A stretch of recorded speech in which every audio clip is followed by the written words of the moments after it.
여러분 반갑습니다. 원자력 박사 파이코인 이야기 원파입니다. 오늘도 여러분들께 여러 가지 반가운 소식을 가지고 여러분들하고 얘기를 해보고 싶습니다. 오늘은 주로 이제 파이 네트워크 관련 채굴자 수가 요즘 얼마나 되는지, 그리고 스마트 컨트랙트 개발 현황, 이 상당히 관심 있는 분야 중에 하나였는데, 스마트 컨트랙트 개발 현황, 그 파이데이에서는 어떤 소식들이 우리에게 전해질 수 있을지, 이와 같은 얘기들하고 미국 정권위원회 내부 분위기와 그 새로 임명된 백악관 경제고문이 상당히 그 친암호화폐 사람으로서 라일 브레이너드가 어떤 역할을 할 수 있을지, 이와 같은 얘기들을 하고, 그리고 기타 파이 생태계 확장을 위해 상당히 도움될 만한 그런 소식들을 가지고 여러분들하고 얘기를 해볼까 합니다. 채굴자 수에 대해서 요즘 이제 얘기들이 많습니다. 어떤 분은 이제 1억 명 가까이 이제 채굴자가 있다고 해서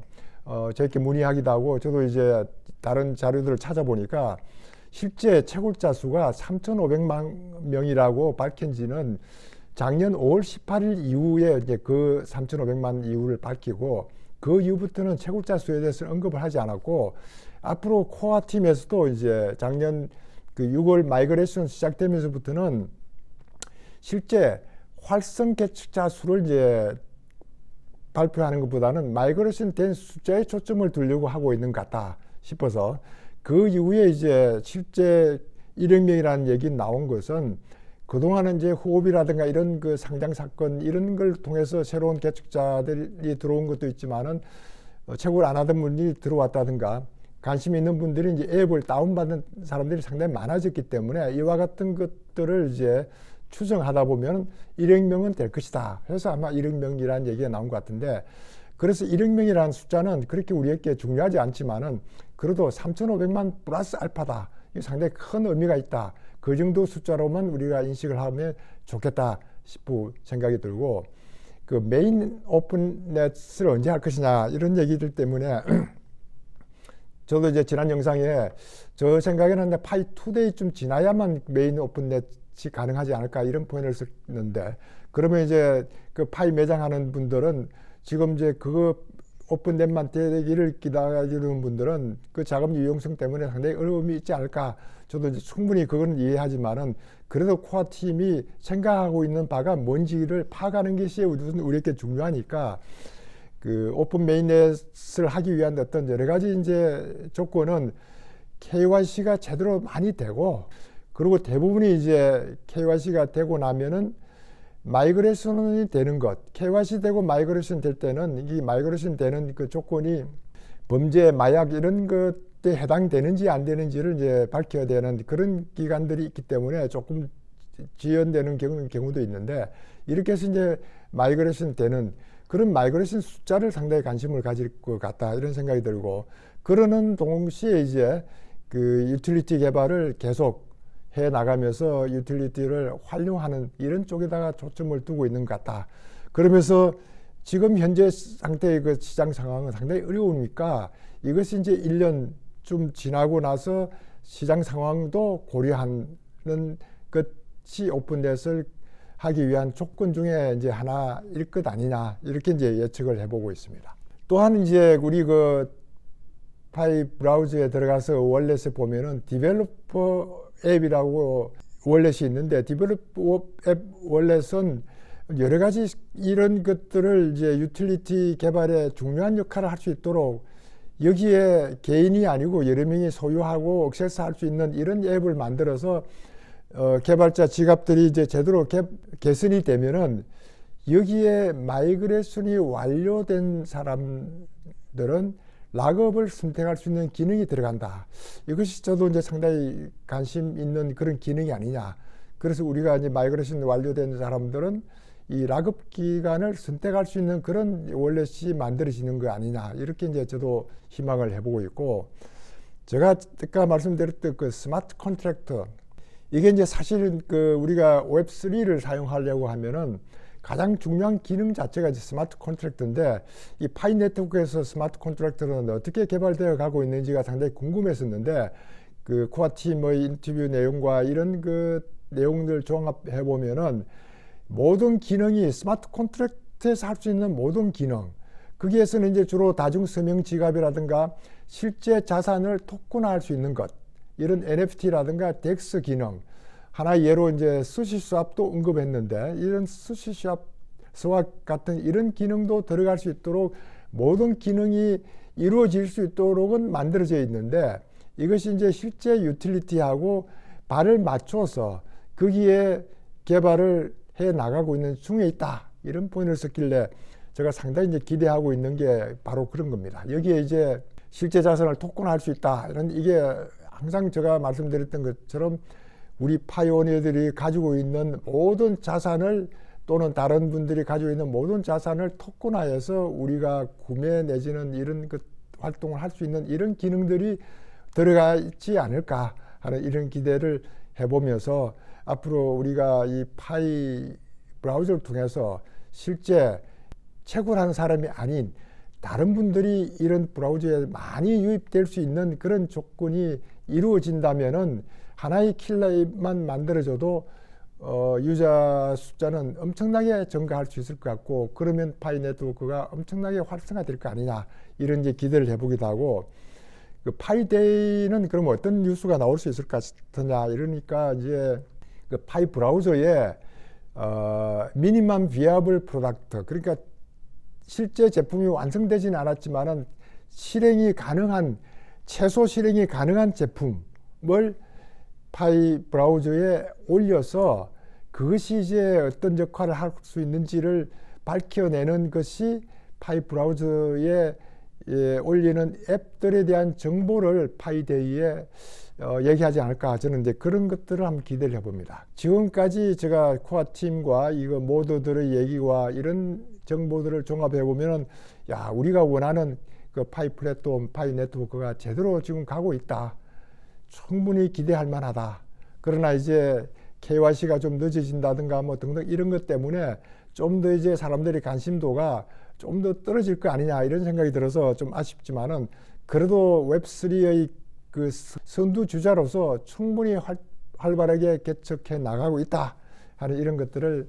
말씀드리면서 정말 반가운 소식이다. 이거를 다시 한번 강조드립니다. 그리고 이제 SC에서 나온 그 뉴스 중에 테나 루나를 정권성으로 인정했다. 이런 뉴스가 나왔습니다. 이게 이제 어떤 의미가 있냐면은 SC에서는 이제 그 테나 루나 사건의 그 CEO였던 건도현 씨를 정권거래법상 사기 혐의로 고발했습니다. 이게 이제 정권거래법상 사기 혐의라 그러면 스테이블코인을 정권이라고 이제 인정을 했다 이런 모습이 되니까 이렇게 이제 그 비트코인 외에 모든 많은 알트코인들을 정권성으로 인정을 하게 되면은 국내에서도 이제 타스크포스 팀을 만들어서 이걸 정권으로 볼 것이냐, 이걸 이제 가상자산으로 어떻게 인정할 것이냐 하는 것들이 이런 규정이 없는 상태에서 미국을 들여다보면 이렇게 스테이블 코인 같은 것들도 정권으로 본다면 상당히 우리가 지금 그 국내 거래소에 상장되어 있는 많은 코인들도 정권으로 보게 되고 하면은 그런 거래소에서도 상당 폐지를 하고 정권 거래소에서 담당하게 되는 이런 교통 정리를 해야 되는 이런 모양새가 될 것 같아서 상당히 좀 복잡한 이런 상태가 이루어지고 있는데 어쨌든 우리에게는 그런 것들이 재정립이 빨리 되고 규제가 활발하게 되는 것 자체가 우리는 중요하다 이런 생각이 우선 들고 그리고 이제 SC 내부 분위기로는 그 FTX의 CEO로 있던 그 SBF라는 친구하고 상당히 가까운 관계로 있던 그 SC의 법률 고문이 사임을 했습니다, 최근에. 그러고 있고, 그런 그 게리 겐슬러는, FTX와 공모한 혐의가 있다. 이렇게 해서 이제 미 하원의회에서 고소를 하고 조사를 하고 있기 때문에 곧 청문회가 열린다 그러면은 상당히 게리 겐슬러에게는 어려움이 닥칠 것 같다. 그래서 위원장의 사퇴뿐만 아니고 구속까지 갈 것 아니냐 이런 얘기도 나올 정도로 분위기가 살벌한 그런 분위기가 되고 이어서 이제 SC 위원으로 있던 우리가 가끔 언급했던 헤스터 피어스라는 이분은 이제 본래 공화당 출신이었고 이분은 상당히 그 게리 겐슬러하고 의견을 달리하고 있는 친암호화폐 크립토 맘이라고 부르는 이분이 이제 위원장을 맡을 거 아니냐 이렇게 보고 이분은 이제 리플 CEO에 있는 그 브래드 갈링스하고 상당히 가깝기 때문에 이 암호화폐계에서는 상당히 기대를 하고 있는 그런 분인데, 이분이 이제 이런 역할을 맡을 수 있는 그런 기회가 올 것 같다, 이런 생각도 다시 한번 해보고,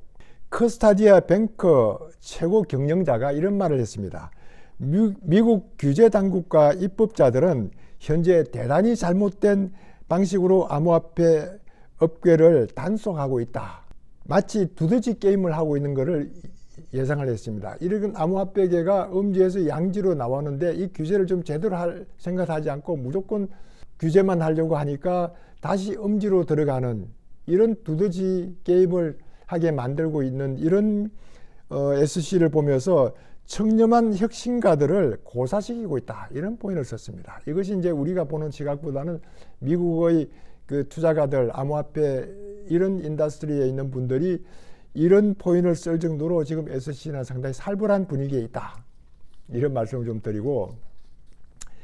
우선 디지털 달러 지지자로 알려져 있는 그 라일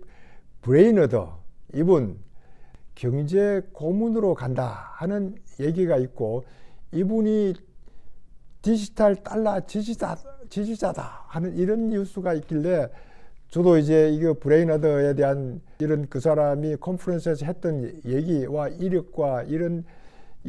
연설문들을 계속 한번 보니까 상당히 이런 암호화폐 세계를 내용을 잘 파악하고 있더라고요.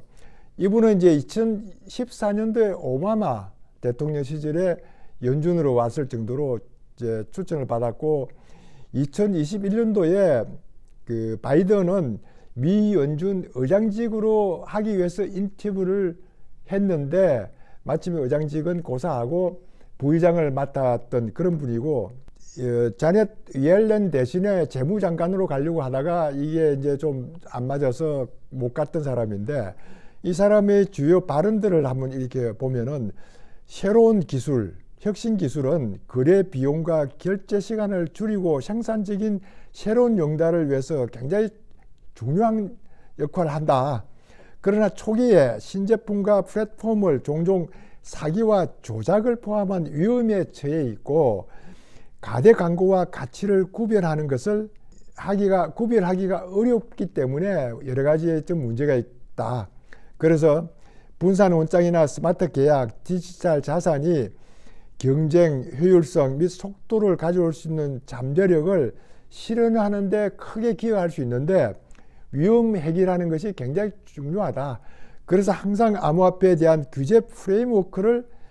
만들어야 된다 하는 것을 강조했던 분 중에 한 분이 이제 경제 고문으로 왔으니까 말 그대로 프레임워크를 제대로 만들지 않을까 하는 이런 생각을 하고 기대를 해보는 겁니다. 브레이나드하고 재무장관, 암호화폐에 친화적이지 않는 재무장관 옐렌하고 두 분이 앞으로 어떻게 조화를 해 나갈까도 상당히 관심 중에 하나고, 아까 말씀드렸던 그 SC의 위원장으로 갈지 안 갈지는 모르지만은 위원으로 있던 헤스터 피어스라는 분도 상당히 친암호화폐 분이니까 이 두 분이 상당히 큰 역할을 해서 SC뿐만 아니고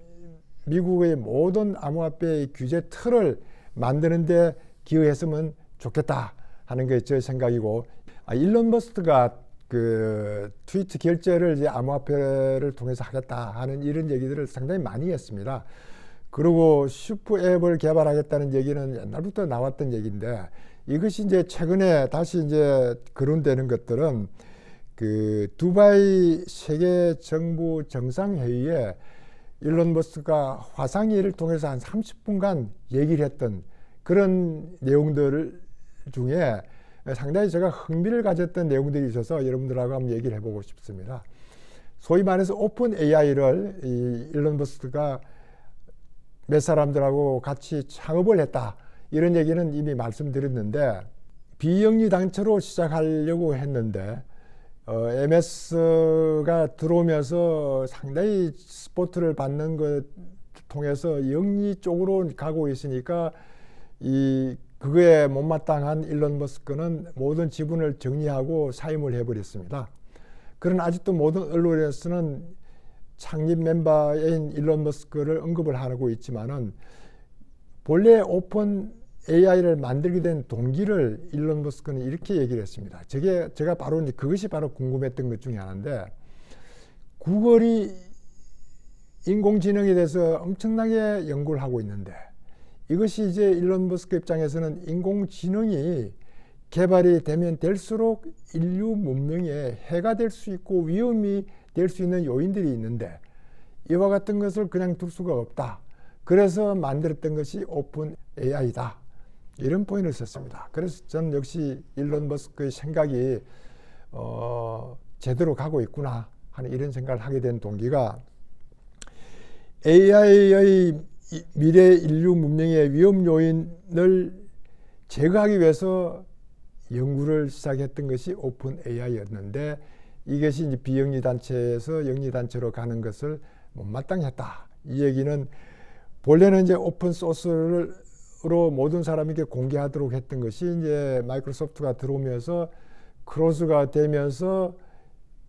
돈을 쫓아가고 있는 것 같다. 이런 인상을 받았는데 그래서 그만뒀는데 우리 언론에서는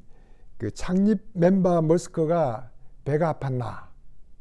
하면서 오픈 AI 그 챗 GPT에 대해서 문제 제기를 하고 있다. 이런 포인트를 쓰는 걸 보고 상당히 부정적인 기사 아니냐.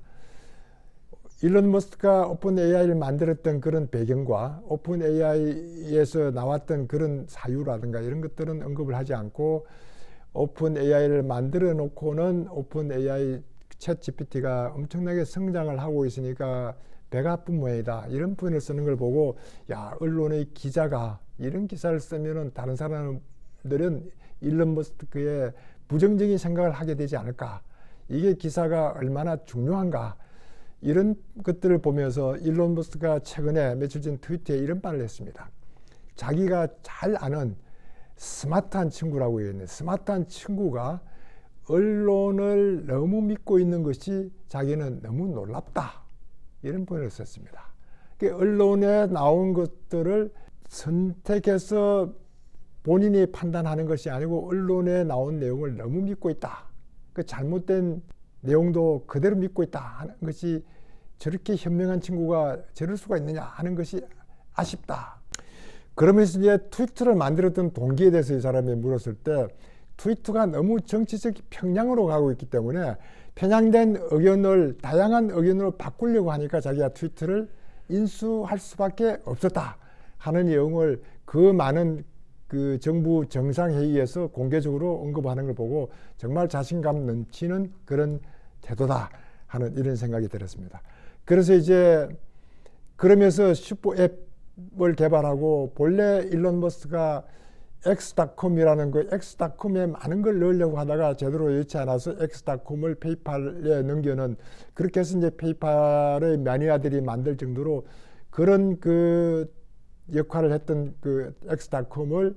슈퍼 앱을 통해서 만들겠다고 해서 X의 모든 것을 집어넣을 수 있는 슈퍼 앱을 중국의 위챗, 한국의 카카오톡, 미국의 일본의 라인을 언급을 했던 그런 것들을 보고 이것을 이제 앞으로 만들어 나가면서 그게 이제 법정화폐뿐만 아니고 암호화폐의 지불수단으로 만들려고 하니까 이렇게 이제 광고비라든가 크리에이터가 받는 돈이라든가 이런 것들을 앞으로 우리는 파이 네트워크가 오픈만 되면은 파이 네트워크를 통해서 얻을 수 있는 그런 지불수단으로 파이 페이먼트가 이루어지지 않을까. 제가 지난 영상에도 기대했고 많은 지금도 이제 트위터에서 파이 페이먼트에 대한 얘기를 하는 이유도 바로 이와 같은 식으로 스타링크를 만들어서 모든 사람들에게 인터넷의 혜택을 주겠다는 이런 철학을 가지고 있던 일론 머스크가 이런 그 파이오니어들에게 많은 활용할 수 있는 기회를 주는 것도 상당히 큰 의미가 있을 것 같다. 이런 생각이 들고 애플을 만들어서 이제 휴대폰이 하나의 통신기기였던 것을 스마트폰화시켜서 거기에 소프트웨어, 하드웨어 플랫폼을 만들어서 애플이 크게 성장했던 것처럼 테슬라는 이제 단순한 자동차를 전기 자동차로 만들면서 그게 이제 소프트웨어하고 하드웨어하고 그게 이제 플랫폼을 만들려고 하는데 그 플랫폼은 지금도 이제 규모는 적지만은 가지고 있지만은 이것을 앞으로 슈퍼 앱 만들려고 하는 그런 슈퍼 앱을 가지고 대체하려고 하고 있지 않을까 이런 생각이 들어서 큰 어떤 기대를 해볼 수 있는 그런 것들이다. 거기에 이제 파이 페이먼트가 들어가기만 하면 우리는 상당히 큰 활동을 할 수 있는 기회가 오지 않을까 이런 생각을 해봅니다. 그리고 최근에 이제 그 바이낸스에서 발행했던 스테이블 코인에 대해서 SC에서 상당히 이제 제재를 가하고 있고 하니까 창펑 차오라는 친구는 미 달러에 연동되어 있는 스테이블 코인보다는 다른 각국의 법정 화폐에 연동되어 있는 그런 스테이블 코인이 굉장히 활성화될 것이다 하는 이런 얘기를 해서 2023년은 여러 모양의 스테이블 코인이 활성화되는 그런 기회가 될 것이다 이런 포인을 했는데 그와 이제 달러가 아닌 걸로는 러시아하고 이란은 금 위주로 한다고 했고 또는 호주는 호주 달러를 한다고 했고 스페인은 유로를 기반으로 하는 그런 그 스테이블 코인을 개발하려고 하고 있고 일본도 이제 외국 스테이블 코인도 준비금만 충분하면은 허용이 되는 상태로 만들어져 있고 앞으로 이제 스테이블 코인이 상당히 활성화되면은 우리가 이제 애플페이에서 스테이블 코인으로도 지불이 가능할 수 있는 이런 시대가 오기 시작한다면은 우리에게도 카카오에 있는 크립을 통해서도 이제 그 스테이블 코인이 사용이 가능할 수 있는 그런 시대가 올 수 있겠다 하는 이런 생각을 하면서 전자지갑들이 이제 활성화되면은 우리 파이오니어들이 갖고 있는 월렛도 상당히 크게 활발하게 활성화되어 갈 것 같고 이제는 암호화폐가 부정적으로 생각하던 그런 분들이 이렇게 암호화폐가 유용하구나 이게 이제 4차 산업의 기반을 가고 있는 이 블록체인 기술이 우리에게 이렇게 편리하구나 하는 이런 편리성을 이해만 하게 되면은 파이 채굴하는 우리들에게도 부정적인 사람들이 굉장히 긍정적으로 바뀌어 나가면 우리에게는 엄청난 큰 혜택이 되고 도움이 되고 앞으로 발전하지 않을까 저는 기대를 하고 있는데 암호화폐 세계가 디지털화 시기에 나가는 이런 과정들을 통해서 우리 파이오니어들이 KYC만 제대로 된다면은 아무 문제가 없도록 제대로 되어 갈 수 있으니까 희망을 가지고 차분하게 채굴만 하시면 좋겠다 하는 이런 말씀을 드립니다. 오늘도 여러 말씀을 드렸는데 좋아요, 구독 부탁드립니다. 여러분들 오늘도 감사합니다. 감사합니다.